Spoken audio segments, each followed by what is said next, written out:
Machiegni kende telo mar ariyo chenro mar pur gi kwan jani na Dode TV kamera mar winti agoero kamano kuom bedo kondo chenro ka gino ni puonj di kodi yo makare katelo mar ariyo ni endi daru arwako kendo arwako wendo nani machiegni mana kamano wadhi nyime jani mar Dode TV kaka ing'eni wan kaka jopur waero gang'eyo ni ato stage ka stage ere kaka wanyalo pidho gweno kata ere kaka wanyalo pidho gino ma ng'ato oamua kata oyiero ni opidho obed dhiang' obed rombo obed diel to nikech kawuono wawuoyo gweno daher mondo mi wendo na opuonjwa matin ni e stage ka stage ere chiemo mowinjo gweno cham e stage ka stage ere kaka owinjo mi opidh gweno moko nikech giwacho ni en chiemo ma kama emowinjo cham nikech kaka iwinjo koselero chien kanyo mogo kien koro ng'eyo ni magi ma to chiemo go iluongo gi nade dong dia nwa kamano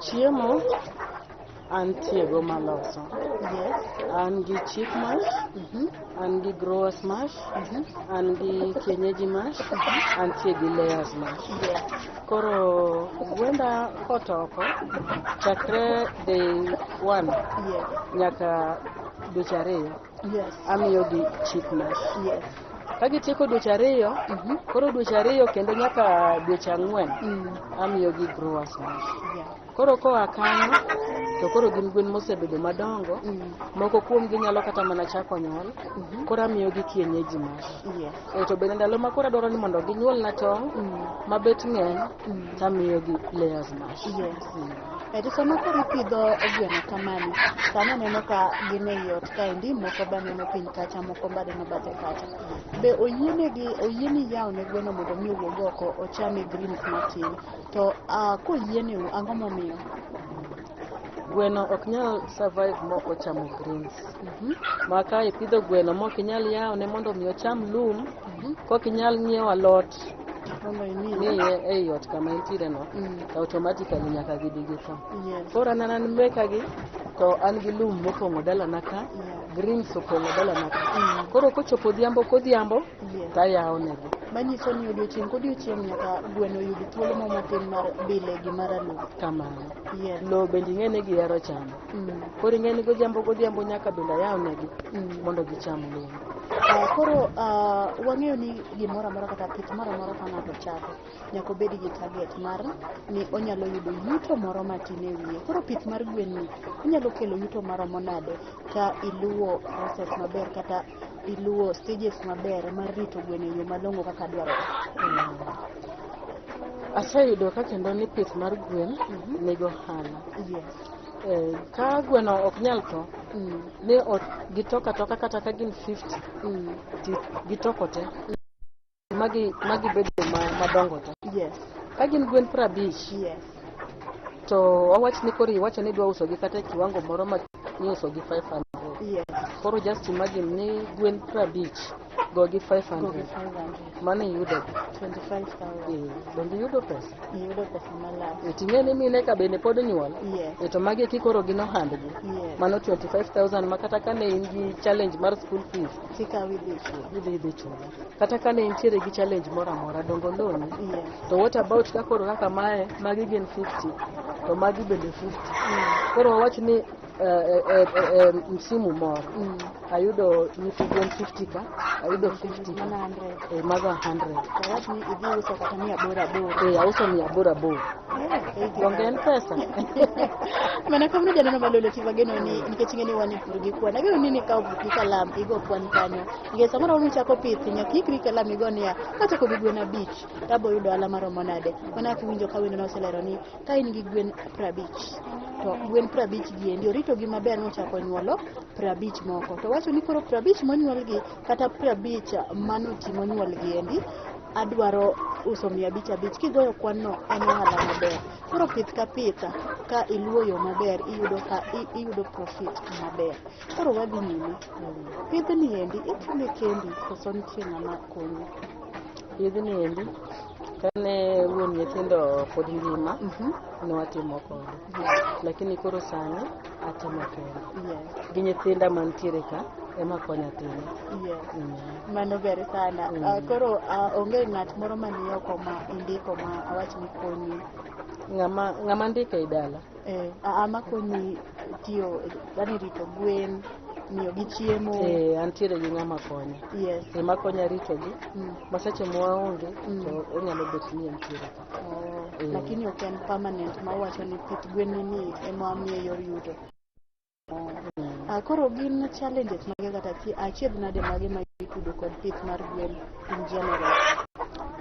Kaka e godwa ka challenge ma wan go en challenge mag ogwang'. E bungu pod nitiere karwa ka, koro ogwenge pod nitiere mang'eny. Koro ing'e ni kiyawo negi to gwang' nyaka ang' lew mayudo. Kaeto the other challenge en tho mar nyithi gwen kapod tindo. Kok oritgi e yo maber, inyalo yudo hasara maduong' ma chunyi nyalo chiwo mar pidho gwen. Lakini kisefwenyo kaka inyalo rito nyithind gweno kapod tindo, ok ibi bedo gi shida.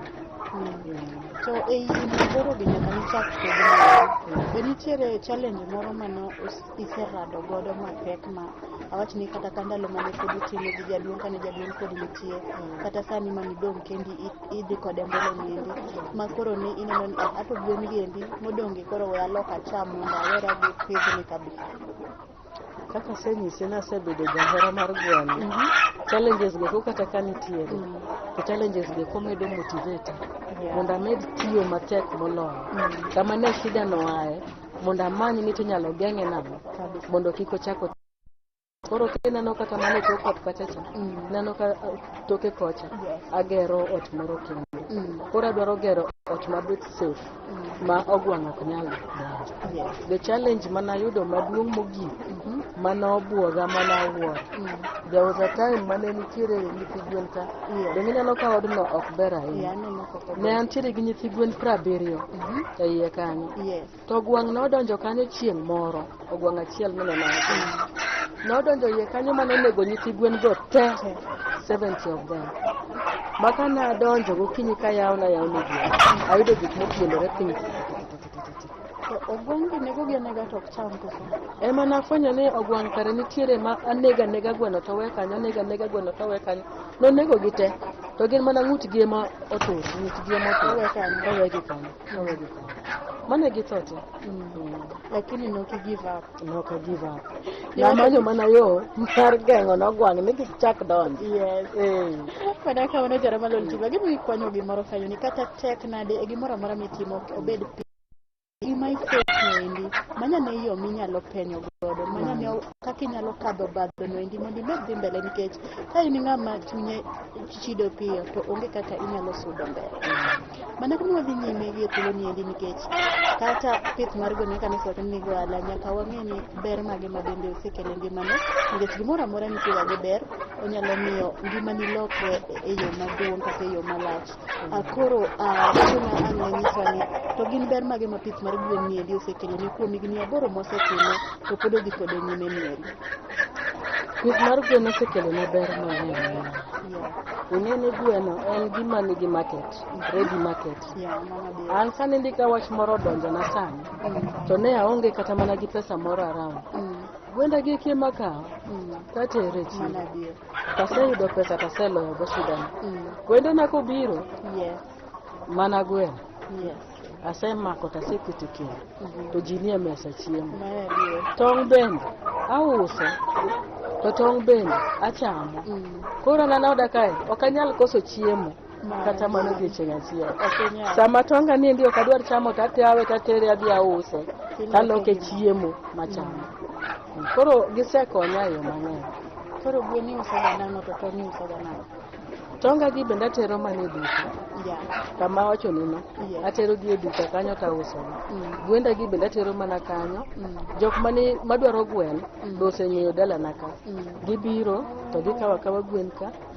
An gi customers bende madwaro ga tong'. Tong' kienyeji ng'e ni ji ohero. Koro antiere gi customers madwaro ga tonga mag kienyeji. Atero negi to gimiya pesa.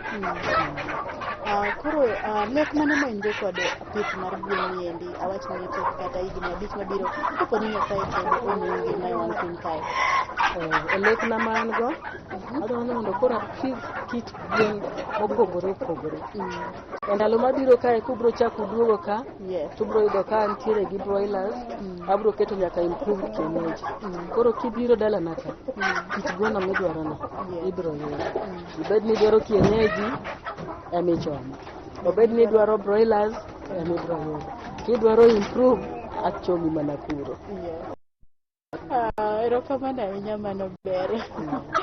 Koro en puonj mane ma inyalo miyo jopith weteni, obed joma pidho gwen kaka in kata jok mapidho gigo mag puothe kata pidho e dala? Ng'enychega jok machal kodi ma bende mon machal kodi kata mine machal kodi mohero dhok. For example, an dawa ohero ga dhok kabisa. Koro en puonj mane minyalo miyo jopith weteni? Kata an bende ahero jamni. Chon mokwongo nachako gi pith mar diek. Diek kendo en pith maber moloyo mogik. Kiyudo diek mago rude, diel nyalo goni rude diriyo e higa. Makoro ing'eni ka higa orumo to in gi nyithi diek adi? Kuom diel achiel. Kane in kodgi kata mana 5. Donge mano in gohala? Almost 2. Koro an ahero pith. To ne jopith wetena ma dwaro ni mondo pidh gwen. Gweno niendi en gima ber. To kik irit ni dwaro chako gi gwen 50 kata 40 kata 30. An anyisou ni nachako gi siche 5 gi thuon adi achiel. Kichako gi matin no to rito gi obedo makare, to chiemo bende yudo makare, ok nyal moni dongruok. To bende ka koro gisechopo e kiwango moro ma koro ng'iewo chiemo nyalo bedo ma a bit challenging, koro imanyo mana formulation. Kata kidhi e internet ibro yudo very many types of formulations mag chiemo. Kiyudo tiloso alosa chiembi kendi, kendo imiyo gi mana kendi. Kendo bende chiembi no be nyalo chako uso ne jo chaki yudo yuto mo. To kendo gima chaka fwenyo, mbolea mar gwen e randa ka. Omiyo an kata mana dalana ka apuro e dalana ka. To mbolea go ke ma chaka ole puodho. To kendo achaka yudo oduma manan bokarumo. Kama mbolea go ko okalo mipidhe cham ok inyal ano kaka nyaka yud cham. Koro ing'eni en bende en mbolea to bende en pith. Erokamano ahinya, miyo thuolo mani janeno malole TV geno ni kama nyaka wachopo kendo tielo mar ariyo ni endi puonji mathoth. Miyo thuolo niendi damiyo wendo na thuolo mondo ni onyiswa yor tudo maga kaka inyalo yude. Kopo ni nitiere jalno manene sani ma bende gombo lalore kode kokadho kuom chenro kata bang'e ka show oserumo, inyalo lalore kode e namba ne mobiro chiwo kata kuma oyudore. Koro an antiere Kajulu, Kamenya, but Ukweli Hospital. To namba na mar simu bende antiere go. Namba na mar simu en 0723 350 191. 0723 350 191. Antiere gi duka Road Obuolo Mamboleo Junction. Antiere gi duka Mamboleo Junction opposite petrol station mantiere Mamboleo Junction kanyono. En duka ma nyinge en Rich Rose Enterprise ma deal gi kit gimoro amora ma deal gi gweno. Obed chiemb gwen ibro yudo kanyo, obed gweno owuon ibro yudo ka. Koro kidwaro yuda kibire duka tibro yuda, kendo bende kikawo namba nano tibro yuda, kendo bende kibiro dalana ka to bende ibro yuda. Erokamano ahinya ne jogo malole TV, erokamano ne jogo bedo kodwa chenro odiochieng' ma kawuono niendi ageno ni pur gi kwan niendi ma wapuonjore godo kokadho kuom pith mar gwen kaendi omi puonj mokadho, kendo kama in japith gwen ageno ni kony achiel ariyo adek ma idhi loko kari mane ok itim kata imedo mapok nitimo. Mana kamano orito masani waromo gi Jumapil manyien. Nyinga en Millicent Adhiambo.